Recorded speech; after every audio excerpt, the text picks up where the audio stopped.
Welcome to Moments with Marianne. This is your host, Marianne Pastana, and I am so excited to be celebrating 10 years of meaningful conversations with you. As we step into our new primetime hour, it's such an honor to share this exciting new chapter with you. So whether you're starting your day out, headed to work, or listening from wherever you are, this hour is designed to bring you thoughtful dialogue, fresh insight, and inspiring stories so you can make every moment count. So thank you for being here with me today, and let's dive in. We're here today with special guest, Nancy OKeefe, who's here to share with us her book, Lead with Your Light: Individual Empowerment, Influence, and Impact with Human Design. So what if leadership isn't something you earn, but something you're born with, waiting to be fully expressed? Well, today's guest is here to share with us just that. Nancy OKeefe is a certified human design business and leadership coach who guides women entrepreneurs in impactful service businesses to make a bigger difference by leveraging their human design. So welcome to the show, Nancy OKeefe. Thank you. I'm so glad to be here. Oh my goodness, what an honor it is to have you here and to talk about this book. What inspired you to write this? Well, actually, I wrote the first part of the book 11 years ago. And after I completed it, I read it, and it didn't have a whole lot to do with my business, so I never did much with it. And then my work turned toward human design, and I started to use human design with my clients to help them understand themselves better and align their businesses with who they were for better, ease and flow, for making marketing make more sense, be true to who they were, and so on. And, I really got a message that, gee, you know what? Take your book out, read it, because now you need to finish it. And I realized that the problem that I was talking about in the first part of the book was solvable with human design by everyone realizing they are a leader. They don't have to develop their leadership, they just have to reawaken it. And then they can be part of the solution that we all need. Well, what an amazing journey that is. And for folks that are new to human design, what is that? Human design is a system, and it's a system that's made up of a lot of other systems. It's actually part of astrology, the Kabbalah, the Chinese I Ching, which has been around for 3,000 years, the chakra system, and quantum physics. And it's a way to uncover who you came into the world to be. Throughout my work as a business consultant and a business coach, I've always used assessments to help me show people their talents and help them develop those to their highest potential. But once I saw human design and got involved with that for my own personal use, I realized that I could no longer pigeonhole people into 16 types or 4 categories or anything else, because each one of us is uniquely energetically wired to operate a certain way and have certain skills and talents. So I use that exclusively now to help my clients. How would you define leadership in this new era? Well, I'm hoping to redefine leadership. It's really taking your talents, building yourself up to your highest potential, and then being willing to step out and speak about what you believe in and take action on it. I think that we've all been led to believe that leadership was for someone else, or perhaps you needed to be recognized as a leader, and then your skills needed to be developed in some way. Or, leadership wasn't for everyone. Maybe you had to be in corporate or run a team or something. And really, whether you choose to be just the leader of your own life or the leader on a global stage, leadership is everyone's responsibility. Well, I find that fascinating because a lot of people think, well, leaders are for those folks. It's not for me. So I know in the beginning of the discussion, you said that everyone is a leader. What do you mean by that? Well, everyone has leadership characteristics in their human design, and I can prove it when I run your report, and you can see the skills and talents that you have that are specifically centered around leadership, which I define as influence, rather than some of the definitions that are out there. And if you think about it, if you recommend a book to a friend, or you watch a movie in the theater and you like it and you tell 3 or 4 other people about it, you're influencing. We influence other people all the time. So leadership is simply influence and having a positive impact on others. And we can all do that. And we each have a unique set of skills and talents that help us and aid us in doing that. Some people might have the talent of being able to take the complex and make it simple. Some people might have a talent that helps them see insights into things that others might not. Maybe you're a big picture view person. Maybe you're a detailed oriented person. There's just so many of them. But everything that you've got in your chart in human design that helps you become a leader anywhere in life that you want to is very easily recognizable in their human design chart. So, in your experience, what has limited people from recognizing their own leadership in the past? Well, especially women. I work primarily with women, but there's something that I call the leadership threshold. And a lot of times women aspire to be leaders, but something stops them. And this is that threshold they need to consciously cross. The threshold occurs when we are having to step into something new.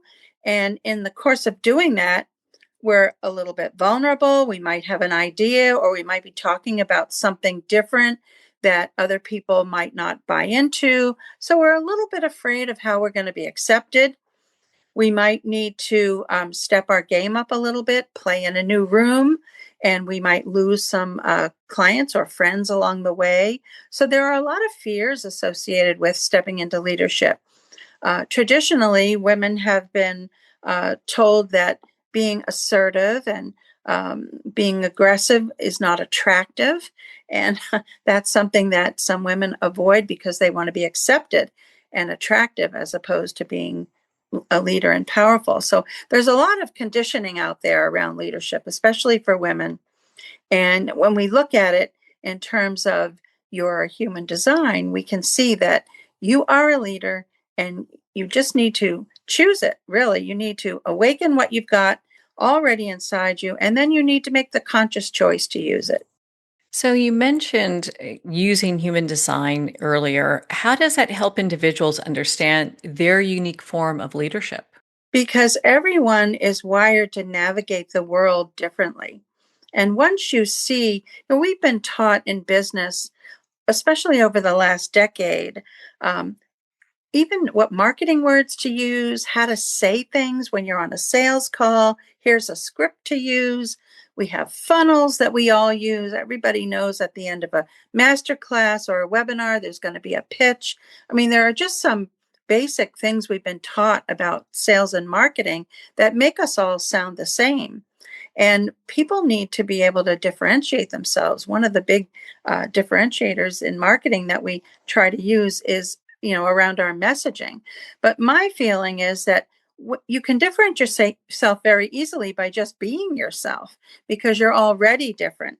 So if we can get you to recognize your authentic voice and the things about you that are different, how you're wired differently than everyone else, that's a natural differentiator. And we can help to translate those things into marketing words that sound like you and are your voice, which immediately separates you from the pack. What an important difference that is. So, because it's so easy to kind of get caught up in what everyone else is saying, but to really come up with something that's authentic for ourselves, what a game changer that is. It's a game changer and it's easy. Even though there's a lot of conditioning, we have to kind of peel back the layers like we would an onion. But once we get to the core of you, and in most cases, the word I hear people use when we go through this exercise is, wow, this is so validating. So it's not anything you don't already know. You've just been, persuaded to perhaps put it on the back burner or not use it, or we've lost confidence in our own self trust. So we think we need to take a class or learn how to do something, when in fact, we probably already have a good idea how to do it and do it our way. So, what does it mean to lead with your light? Lead with your light is about standing in the lightest and highest potential of your energy and leading from that point. Every energy has what I'll call a light side and a shadow side. And it's not good or bad, right or wrong. It's really just about being in the place where you're at your highest potential. So, part of the book, we talk about the different energies and we talk about how you might be acting in the shadow and what you can do to raise your frequency and move yourself into the light. And that's where you want to lead from, the highest potential of each and every energy that you have in your chart. It sounds so fascinating. So, what other things are in our charts that you use as you help people navigate what is authentically them? Well, in addition to the voice, we also have a part of the chart that we can look at to see what fears might be holding you back. So that's another big aspect of the chart. And we can see areas where you have, um, we call them undefined centers, but what it is an area where you don't have fixed energy so that you're absorbing energy from those around you. Some people's charts will show us that they really need to be with other people to spark connection in their chart, even with themselves. Their chart might be broken up into multiple parts so that they need to be with others or they function best when they're with others. We also get a really good sense of how your energy operates and how you might need rest periods. Some types in human design are energizer bunnies. They can go and go and go forever. But there are other types that can't and they need rest. And it's interesting when you think about some of the countries in Europe where they have a siesta or a period in the afternoon when all the shops close and people go off to their homes and take a break. We don't do that in this country, but it's you can see why they do it because there are so many types that really need that break. They don't have energy that allows them to work 50, 60 hours a week without burning out. So we can tell a lot about how you work and structure your business in a way that serves not only your clients, but you, so that you can really be in the best possible position to do what you do and get your work out there. It's no good if you decide you want to run a year-long program for clients, but you don't have the energy for it. Then you're not going to complete your mission and your clients aren't going to get the transformation you're hoping they get. So it's very insightful in so many different ways. So, how can someone begin to identify their life purpose and personal contribution?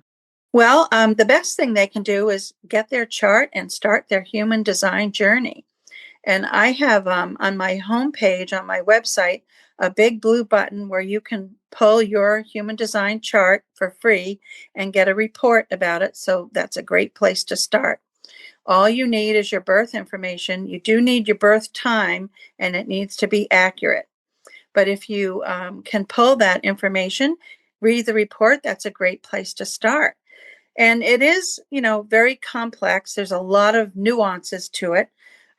So I would say don't get discouraged. Just take the first step, get acquainted with it. And if it's something that you find interesting, there's lots of other great resources, my book and many others that will help you take that journey. What role does self awareness play in stepping into authentic leadership? Well, that's the first step, actually. Self awareness is the first step. But then nothing happens unless you absorb and embody what you've learned. You've got to apply it. It's not enough to know that you're somebody that is a great storyteller and can influence people through stories. You then have to craft the stories and put it into play. But you can't do that if you're not aware of it to start with.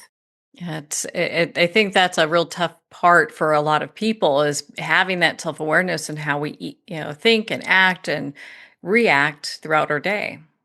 And that's really the role that I play for my clients is, it's great information to have, but if all it is information, it doesn't serve you. You've really got to apply it. And you've got to see how and where you can, insert it into what you're already doing. It's not changing what you're doing as much as it is tweaking it so that you've got the best advantage based on who you are. So, how does alignment with oneself differ from traditional ideas of authority or leadership? Well, it's different for everybody. I mean, there's no one way. And that's frankly one of the problems that we have in business, period, but especially in leadership. We believe there's one certain way to be a leader. And we try to develop or teach everybody to use that method to become a leader. But everybody does it differently. And we're not terribly good in our society at recognizing and honoring differences. And I think we really miss the boat there because everybody has a contribution to make, and everybody's going to make their contribution in a slightly different manner. And when we don't let people do that, we lose the best of them, actually. Yeah, that's definitely something to be aware of. What are some common misconceptions people have about influence and impact? I think a lot of people think they don't matter. A lot of people think their voice doesn't matter. I don't think people realize that when you're recommending a book or a movie, you're really influencing others and how much influence and impact you have on people every day. So, the question that you need to ask yourself is what kind of an impact am I making? Is it a positive impact? Am I leaving things better than I found them? Or is my impact negative? Whether or not you realize it, you're impacting people every minute. And I think to be aware of how you're doing that and the outcome of it is very, very important. So, how can individuals move beyond roles or expectations that they were taught to follow? It's going to be, challenging, I think, going forward. But one of the things that I talk about quite a bit in the book is the fact that energetically, we are moving away from energy that we have all been under for 400 years. In 1615, in human design talk, we are operating under energy we call the cross of planning.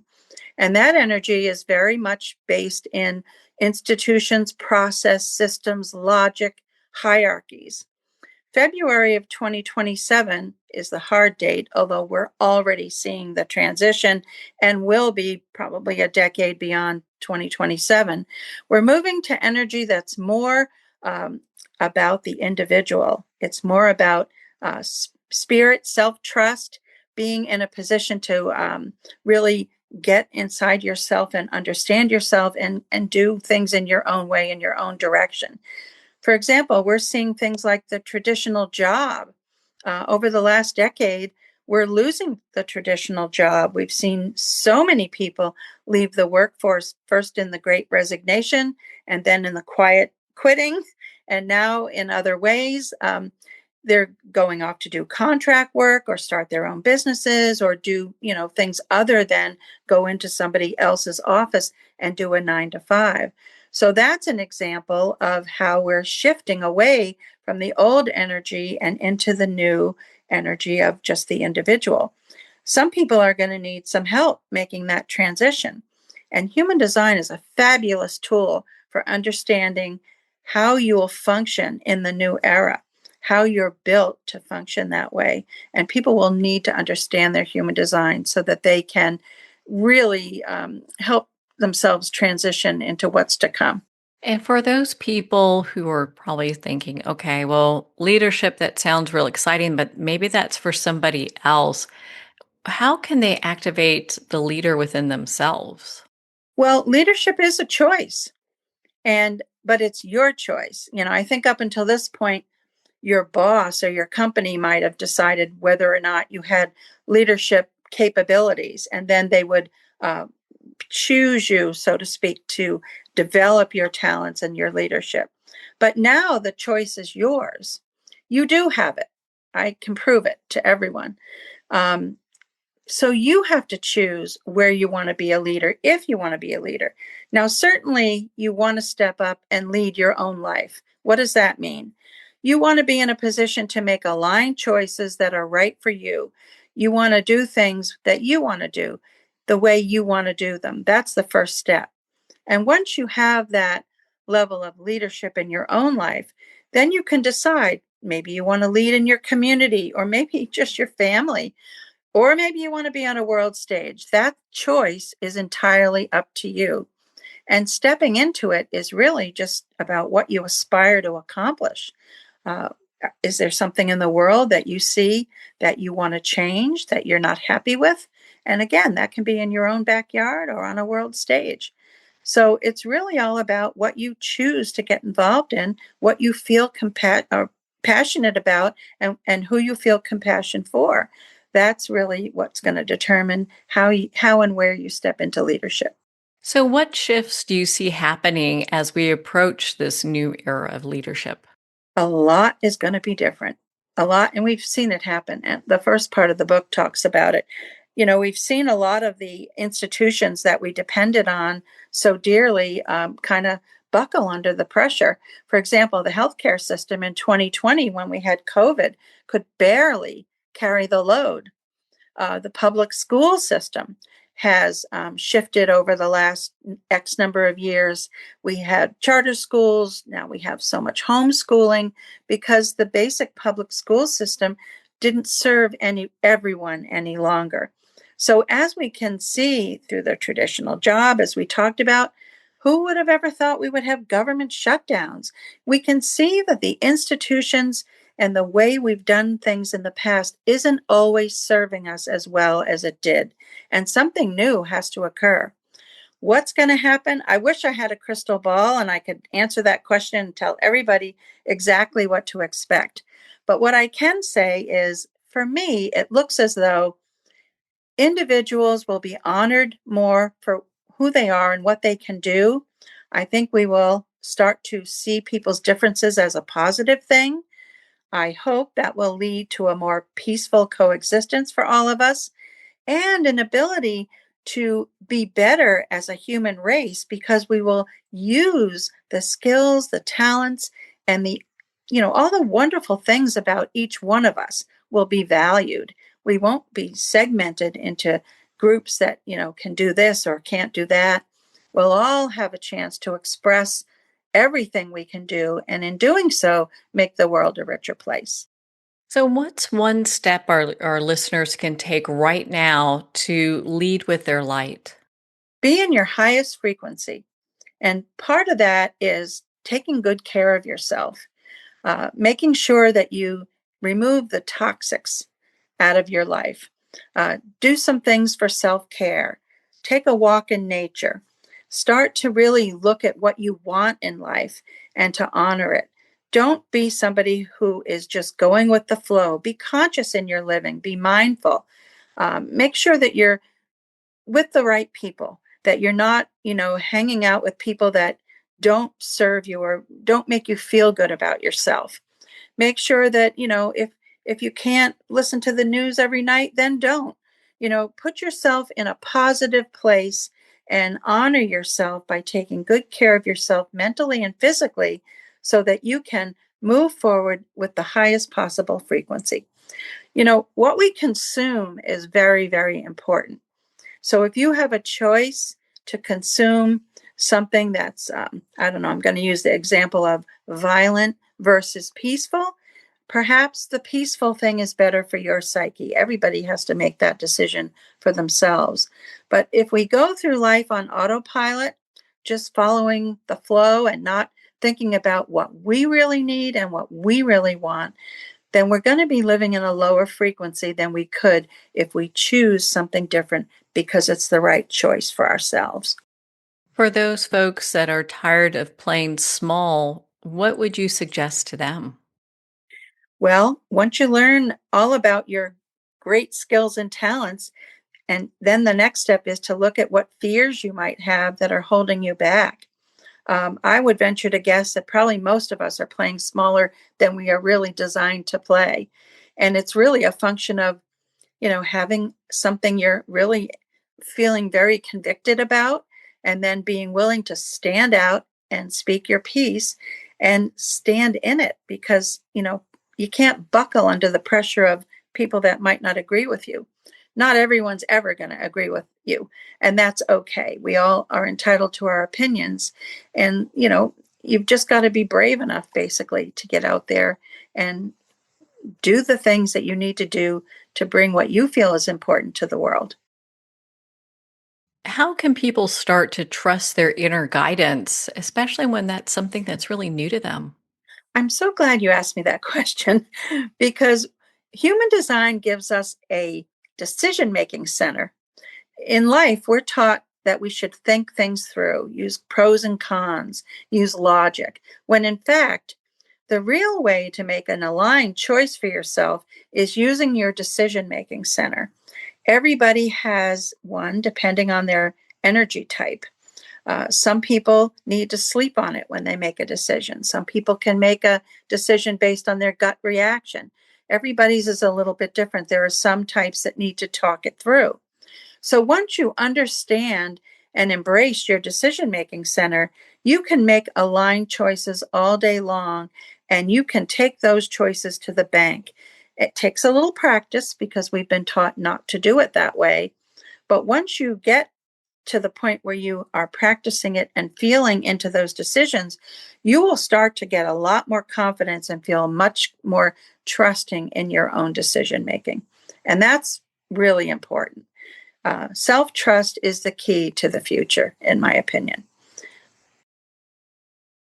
Such important advice. My goodness, Nancy, you're such an inspiration. Where can our listeners and readers connect with you and learn more about your work and lead with your light? Well, you can go out to my website at Nancy OKeefe, OKEE, F as in Frank, coaching.com. You can get that free chart and download your report about your human design. I also have some free resources on the website that will help you start your journey to learn more about human design. And of course, my book is available on Amazon, Lead with Your Light. And I'd be happy to have a conversation with anybody that's interested in learning how they can learn more. Well, Nancy, thank you so much for taking the time to be on the show with us here today. Thank you, Marianne. I really appreciate the time to share it with everybody. I think everyone should know their human design. Well, we're at the end of our time today. I'd like to thank everyone for tuning in. You're listening to Moments with Marianne, where we make every moment count.